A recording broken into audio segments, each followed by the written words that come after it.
সুপ্রিয়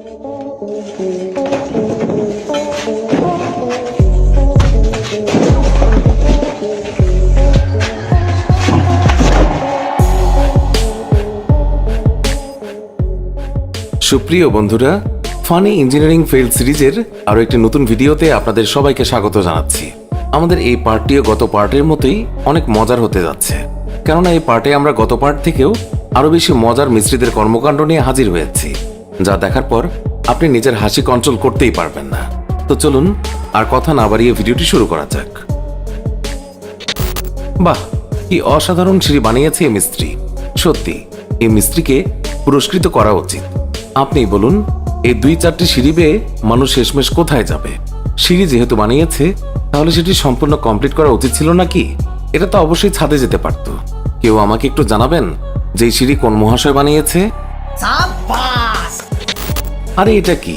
common sense নামে একটা জিনিস আছে, মিনিমাম একটা সৌন্দর্য অবশ্যই থাকা উচিত। এই সিঁড়ি দেখে মনে হচ্ছে সিঁড়ি নির্মাণ করার সময় মিস্ত্রি নিশ্চিত মদ্যপ অবস্থায় ছিল, যার ফলে এমন উল্টোপাল্টা সিঁড়ি বানিয়েছে। একেই বলে আসল মদ্যপ মিস্ত্রি।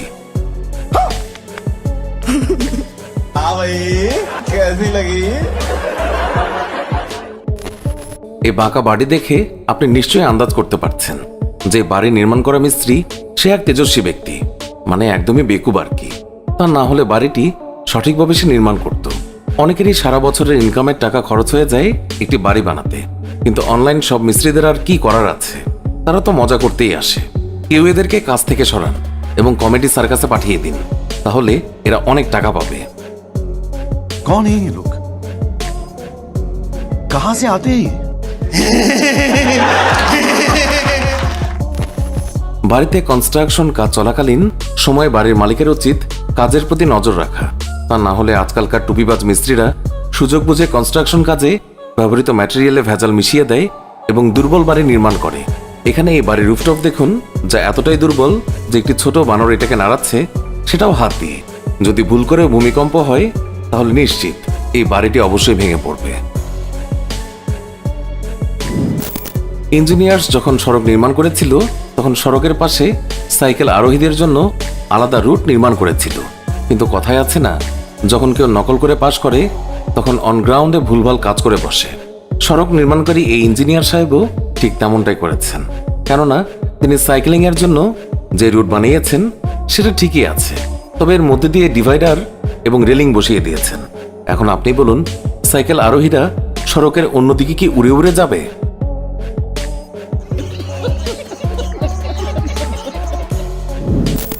এমনটাই হয় যখন কনস্ট্রাকশন কাজের দায়ভার নকল করে পাশ করা ইঞ্জিনিয়ারকে দেয়া হয়। একটু দেখুন তো, কি অসাধারণ ফুটওভার ব্রিজ নির্মাণ করেছে। এখানে সিঁড়ি তো ঠিকই আছে, কিন্তু সিঁড়ি বেয়ে উপরে ওঠার পর কেউ ব্রিজে উঠতে পারবে না। এটা দেখে তো আমার দারুণ হাসি আসছে। এটা শিওর, যেখানে কেউ সিঁড়ি বেয়ে উপরে ওঠার পর চিন্তায় পড়ে যাবে আর মনে মনে বলবে, এখন কোথায় যাব? মনে হয় বাড়ির নির্মাণকালে বাড়ির মালিক মিস্ত্রিদেরকে ঠিকমতো পে করেনি, নয়তো এই জন্যই এখানে কাজ করা টুপিবাজ মিস্ত্রি শেষ মুহূর্তে এইভাবে বদলা নেয়ার জন্য এমন সিঁড়ি বানিয়ে দিয়েছে যা এই বাড়ির মালিক সারা জীবন মনে রাখবে এবং কখনো কাউকে কমপ্লিমেন্ট করবে না। সত্যি এই আঁকা বাঁকা সিঁড়ি দেখতে দারুণ লাগছে। কিন্তু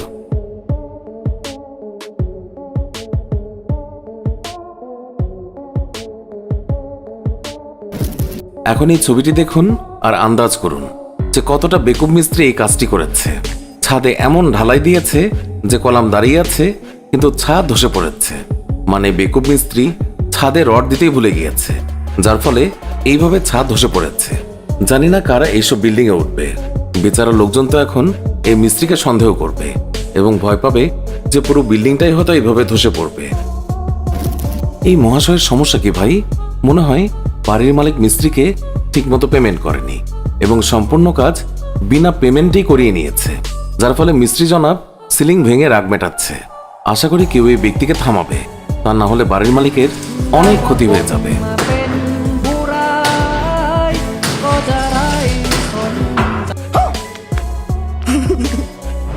এরা আজব টুপিবাজ মিস্ত্রি, যার কারণে বিল্ডিং নির্মাণে এরা সকল নিয়ম কানুনকেই পাল্টে ফেলেছে। এতগুলো শ্রমিক একসঙ্গে সামান্য কাজ করেছে, এটা নিশ্চয়ই ঠিকাদারের ভুল কাজের নমুনা। যেখানে এতগুলো শ্রমিক একসাথে কাজ করে দ্রুত কাজ কমপ্লিট করা সম্ভব, সেখানে এরা সবাই কাজে ফাঁকি দিচ্ছে। দেখে মনে হচ্ছে এরা নিজের শর্ট ভিডিও বানাচ্ছে। আপনার কি মনে হয়? দ্রুত কমেন্ট করে জানিয়ে দিন। মিস্ত্রিদের এমন কাজের নমুনা জীবনে প্রথমবার দেখলাম। সত্যি অসাধারণ বিল্ডিং। মালিকই জানে কোথায় এসব বেকুব মিস্ত্রিদেরকে পেয়েছে। একটা বিষয় তো নিশ্চিত, যদি কখনো কম মাত্রার ভূমিকম্পও হয় তাহলে এই বিল্ডিং দাঁড়িয়ে থাকতে তো পারবেই না, কারণ এই বিল্ডিংটি দাঁড়িয়ে থাকার অবস্থানেই নেই।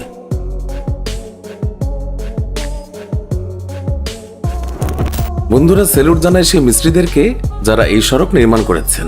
এই সকল মিস্ত্রিদেরকে কাজের পাশাপাশি কমন সেন্সের ট্রেনিং দেওয়া উচিত, তাহলে হয়তো আর পরবর্তীতে এই ধরনের সড়ক দেখা যাবে না।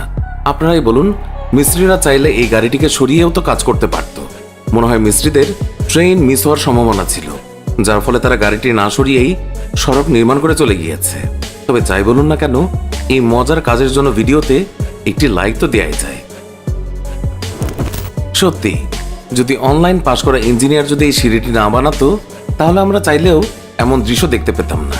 কেননা এমন ভয়ানক সিঁড়ির ভিডিও ছাড়া আজকের ভিডিও ইনকমপ্লিট থেকে যেত। সিঁড়ির নির্মাণকারী ইঞ্জিনিয়ার এটা জানতো না যে সিঁড়ি দেখে কারো উপরে ওঠার প্রয়োজন হবে না।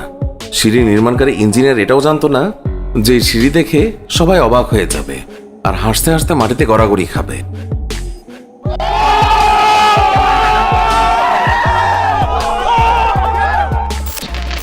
বাহ, কি অসাধারণ দৃশ্য! মানতেই হবে একদম অসাধ্য সাধন করেছে এই মিস্ত্রিরা। এখানকার কাজ দেখে মনে হচ্ছে এই মিস্ত্রিদের কাজের এক্সপেরিয়েন্স একদম নেই। এক্সপেরিয়েন্স থাকলে এমন ভুলভাল কাজ করতো না। যাই হোক, এইসব ভুলভাল কাজের দৃশ্য দেখতে না পেলে আমরা হাসবো কিভাবে? অসাধারণ সিঁড়ি বানিয়েছে, তাই না? যদি কেউ তাড়াহুড়ো করে সিঁড়ি দিয়ে নামতে থাকে তাহলে নিশ্চিত তার মাথায় আঘাত লাগবে, তার মাথা সামনের দেয়ালে অবশ্যই বাড়ি খাবে। এইসব বেকুব মিস্ত্রিদেরকে কমেডি অ্যাওয়ার্ড দেওয়া উচিত, কারণ কেউ এদের কাজ দেখে খুশি হোক না হোক, এদের কাজকর্ম দেখে নিশ্চিত সবাই হাসবে। এই বিল্ডিং মালিক তো কয়েক ঘন্টা যাবৎ হেসেছে, কারণ সে এই সিঁড়ি ব্যবহার করেছে।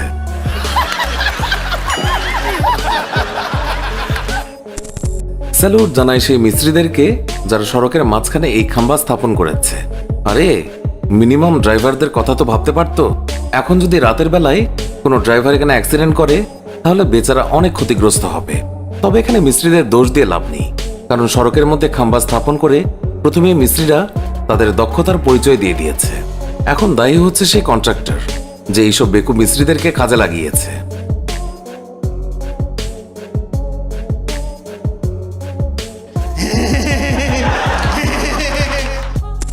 সুপ্রিয় দর্শক, এই ছিল আমাদের আজকের ভিডিও। আমাদের এই ভিডিও সম্পর্কে মন্তব্য জানাতে কমেন্ট করুন। ভিডিওটি ভালো লাগলে লাইক দিন, শেয়ার করুন। আমাদের অন্য ভিডিওগুলোও দেখুন। ভালো লাগলে এক্ষুনি সাবস্ক্রাইব করে পাশে থাকা বেল আইকনটিও প্রেস করুন। এতে করে আমাদের সব ভিডিও নোটিফিকেশন আপনার কাছে পৌঁছাবে। এখনকার মতো বিদায় নিচ্ছি, দেখা হবে নতুন কোনো ভিডিওতে। ভালো থাকবেন, ধন্যবাদ সবাইকে।